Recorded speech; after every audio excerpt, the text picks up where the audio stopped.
I want to conclude today by calling attention to the new reality that our country is facing and saw take place in Washington, D.C. Yesterday.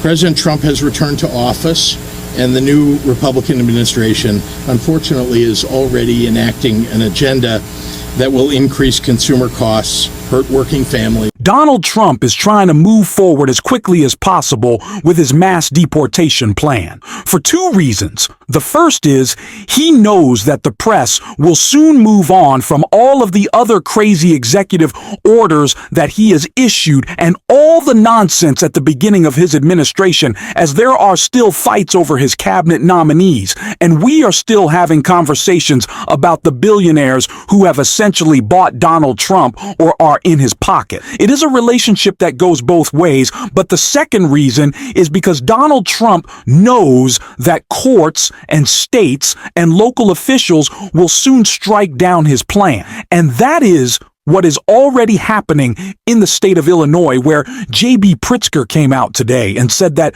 Donald Trump will not invade his state. And of course, that is enraging Donald Trump. And we're going to get into all of that. But before we do, if I could quickly ask you to leave a like on this video, and if you haven't already and you enjoy our channel, to hit that subscribe button. It goes a long way, and it really means the world to me. Now let's get into J.B. Pritzker's takedown of Donald Trump. I want to conclude today by calling attention to the new reality that our country is facing and saw take place in Washington, D.C. Yesterday. President Trump has returned to office, and the new Republican administration, unfortunately, is already enacting an agenda that will increase consumer costs, hurt working families, cause layoffs, and hold America's economy back. Individual rights are under attack, causing fear for, well, people with disabilities, for pregnant women, for legal immigrants and temporary migrants, for LGBTQ Americans, small business owners, and so many others. Our Midwestern values are under siege. Recently, I've been asked if there's anything that I would work on together with this Republican administration, and the answer is, of course there is. When it comes to doing good things for Illinois and for our working families and for people all across our state, I'll work with anybody. Recently, our efforts to pay disabled workers a fair wage started playing out in Washington. There was an effort to introduce this and get this done in Washington, D.C. The Biden administration proposed a federal policy that would take Illinois' policy nationwide. Now the ball is in the Trump administration's court, and I'm hopeful that they will work with us to lift up disabled workers. We have a bipartisan coalition of people who believe in this here in Illinois. We have legislators, we have people all across the state who belong to both parties who care about this. The federal government ought to adopt this policy, and I think we can all help them do so.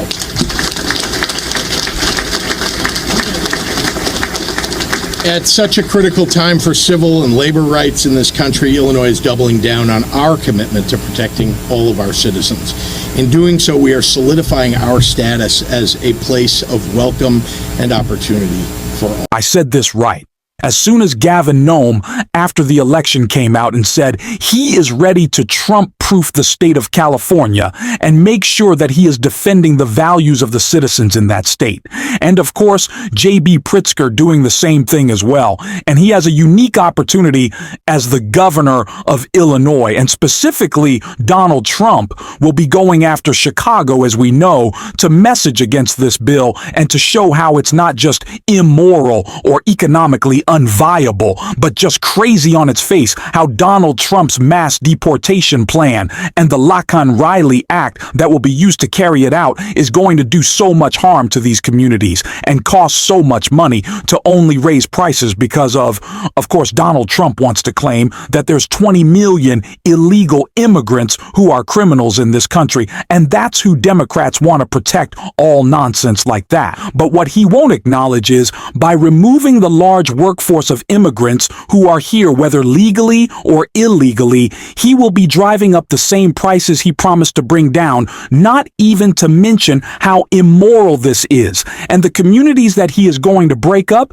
the families that he is going to break up, and someone with unique insight on not just Donald Trump's mass deportation plan, but his idea. This notion that he's going to end birthright citizenship is a member of Congress who is a birthright citizen herself. And I want to hear a clip from her on MSNBC.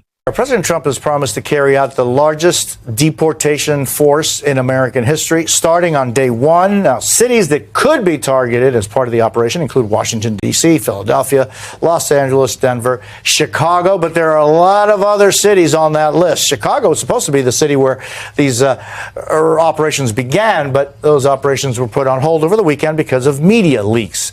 With us now is Illinois Democratic Congresswoman Ramirez, who represents part of Chicago, sits on the House Homeland Security Committee. It is a treat, Congresswoman, to see you in person. I thank you. Oh, thank you for having me. So let's talk a little bit about it, because one of the cities that has been mentioned as possible beginning of the largest deportation force in history is Chicago.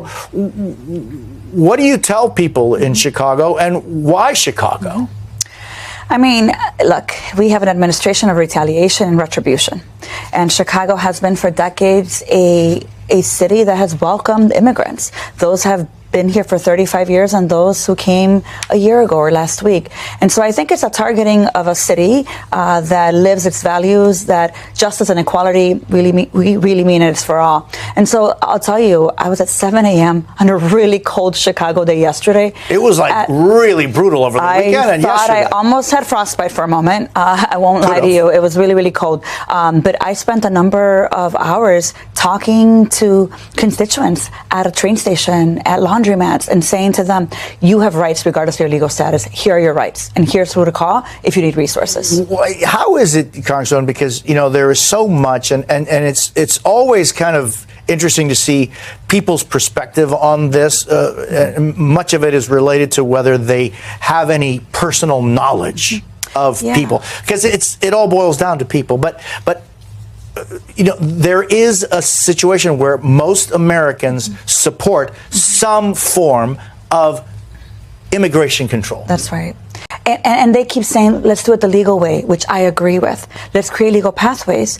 But when you have President Trump on day one canceling CBP, this is where people have been in Mexico. They have not entered the country unauthorized, waiting desperately for that appointment, some of them living in tents.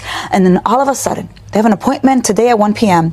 and they get a notification, your appointment has been canceled. You will no longer be able to come and enter to seek asylum. So what we're saying is enter the legal way, but then we're going to destroy any legal pathways. That's really, you know, the bottom line. If you want people to follow a legal way, there has to be a legal way. And then the other issue is this whole birthright citizenship thing that the president on day one again said he wanted to get rid of that. It's clear that there are some steps that he can't unilaterally do that, but the concept is out there, and the discussion is, and I'm just wondering, you know, you're a member of Congress.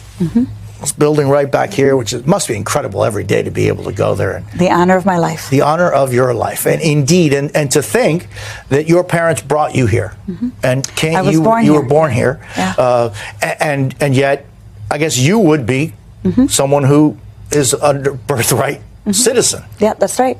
My mother was pregnant. She came to Chicago, and I was born in Chicago, and I lived in the beloved city that I've called home my entire life.